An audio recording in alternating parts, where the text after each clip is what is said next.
Did you know we wouldn't know the time if it wasn't for the Muslims? So, the first ever clock was designed by a Muslim engineer named Al-Jazari.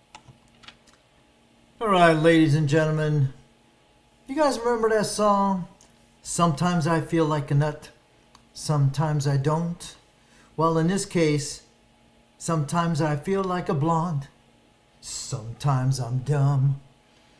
As you just listened to the video from Miss Lily, who apparently says that Muslims were the first one to invent the clock, right? And if it wasn't for the Muslims, we wouldn't be able to tell time.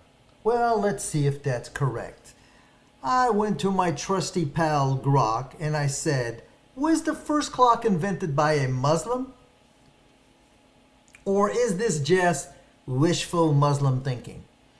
And Grok said the first mechanical clock, as we'd recognize it, was likely invented in medieval Europe around the late 13th century, with early examples attributed to Christian monks or scholars like Richard of Wallingford or Giovanni di Donti. These were weight-driven mechanisms used in monasteries or cathedrals. No definitive evidence points to a Muslim inventor for the first clock. However, Muslim scholars made significant contributions to timekeeping. Al-Jazari, which she mentioned, a 12th century Muslim engineer, designed intricate water clocks and candle clocks.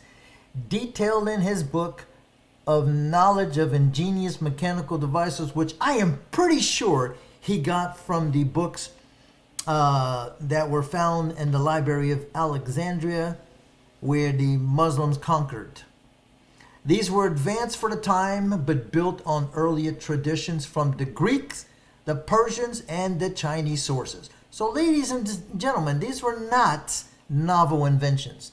The concept of time measurement itself predates Islam, with sundials and water clocks used in ancient Egypt, Mesopotamia, and China. Claims of a Muslim invented the first clock often stem from cultural pride. Yeah, baby, Muslims got pride, and they sure know how to lie. Or misrepresentation of Al-Jazari's work, which was influential, but not the origins of clockmaking. The mechanical escapements key to modern clocks emerged in Europe, not the Islamic world. That said, Muslim astronomers and engineers refined timekeeping for prayer times and navigation, contributing to a broader history of horology. So the answer is